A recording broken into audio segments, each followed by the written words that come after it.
Hey, good morning. How you doing? Happy Friday. Hey, I want to ask you a question. Have you ever lost something you super value? And maybe it was even today. Maybe it was like, I can't find my car keys, can't find my wallet, I can't find my phone, help. What did you do in that moment to find the thing that was lost? If you're like my home, man, you called like all the troops. You're like, hey, Trenton, Ellie, Cole, like stop what you're doing. Get off your video games, like get off your phone, get out of your room, like help. We got to find this stuff because mom and dad can't go do this thing until we've got our keys or our wallet or phone, right? Whatever it is. Maybe it was something that, you really valued that was a token given to you. The joke in my home is my mom doesn't lose anything. She just temporarily misplaces things. And I got this folding knife when I was a Boy Scout, for commendation. My mom took it because she thought I was too young to have it. Come on, man. And she put it somewhere very secure. And I'm not holding grudges, but I'm 50 now. And that secure place has never turned up a knife. She doesn't know where it is. It's lost, right? And I've given up on that thing, but I haven't given up on things since then. One time I lost my wedding band. I found it in the most obscure place months later. And man, I flipped out. I'm curious, what do you do? When you find the thing that's lost, what do you do in that moment, There's a story in Luke 15, and it's kind of a story of three stories. It's a story of the lost sheep, the lost coin, and the lost son. There's 100 sheep, one's lost. There's 10 coins, one's lost. There's 2 sons, one is not only lost, he's walked away. He doesn't want to be found.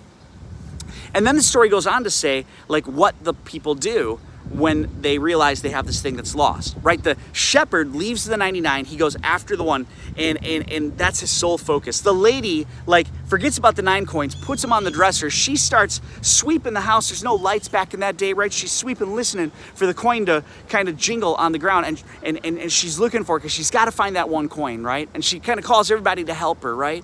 The dad stands at the top of his driveway. He doesn't have Find My Phone. He doesn't have Life 360. He knows the son doesn't want to be found, but he wants him to come back, so he stands at the top of his driveway every day looking down the road for his son to return.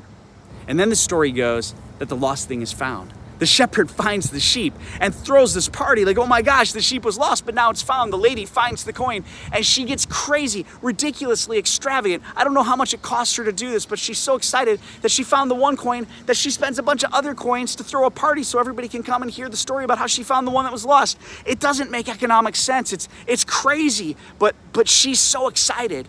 The dad, when the son comes back who's really disrespected his father, he's walked away from his dad, he's thrown away all of his dad's resources that his dad has given him. He has disrespected him in every single way, but his dad doesn't care. His dad kills the fattened calf. He puts his own robe on him, which is a sign of honor and respect. He gives him his ring. He puts his shoes, his sandals on him. He just honors the son to the nth degree. Why? Because what was lost is now found. Here's the story Jesus is telling across all three of those, right? It's that the Father loves the lost, and that the Father will go to any means necessary to find the lost. And when he does, lost things, lost people matter. The story in Luke 15 about that, the way it wraps up is, a story of the prodigal son is how it's titled in most of our Bibles, probably in yours too. But really, it's a story about the prodigal father. The word prodigal means this, right? Spending money or resources freely and recklessly, wastefully, extravagant, having or giving something on a lavish scale. Capture that for a second. The first definition makes sense. It's the prodigal son who has resources and he just wastefully spends them. But then giving something on a lavish scale, that's what the others do.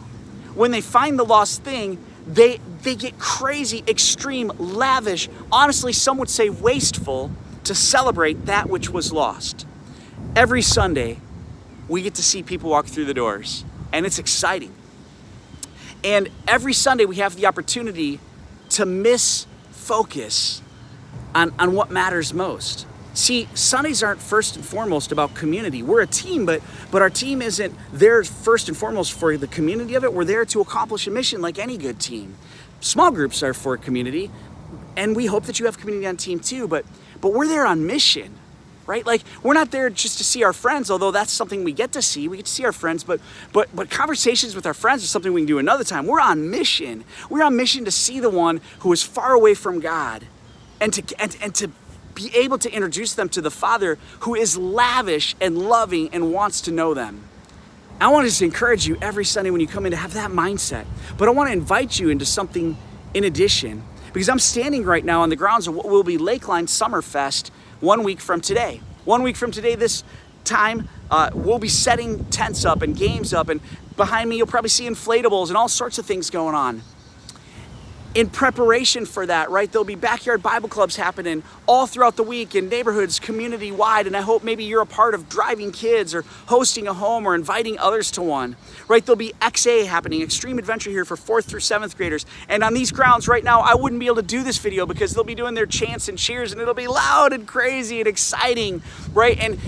And kids will give their lives to the Lord next week. Children and teenagers and even some moms and dads are going to give their lives to Jesus next week. And in response to all that, we're going to throw a party called Summerfest next Friday. I want to invite you to be a part of it. If you've already signed up because of some of the emails that have come your way, awesome. But if you haven't had a chance to sign up yet, man, I'm calling all connectors. Come on out to Lakeline, come on out to Leander and Steiner on the next day, on the Saturday, and join us in welcoming people as they come on board, in seeing the people that are unseen and the people that don't know even maybe the state of their heart and situation. They don't know that there is a Heavenly Father who loves them, that wants to know them, and whose arms are wide open for them to wrap them up and to say, hey, man, I see you. You matter. Would you do me a favor, if you haven't signed up yet, would you go to the links below? There's one for each location. Sign up to be a part of our Connections team. We don't need a ton of people, but we do need, a good group that's going to say yes to serving and welcome you to come on out. If you've already signed up to serve somewhere else, I'm not trying to cherry pick you from another list. Although if you were on that list and you thought you were on this list, let us know and we'll cherry pick you, because you guys are the very best at welcoming others. Listen, I can't wait for what God's going to do next week. Can you even believe it? God's going to get lavish. He's going to get extravagant, and He has invited you and I to the party. Would you join me? Thank you so much.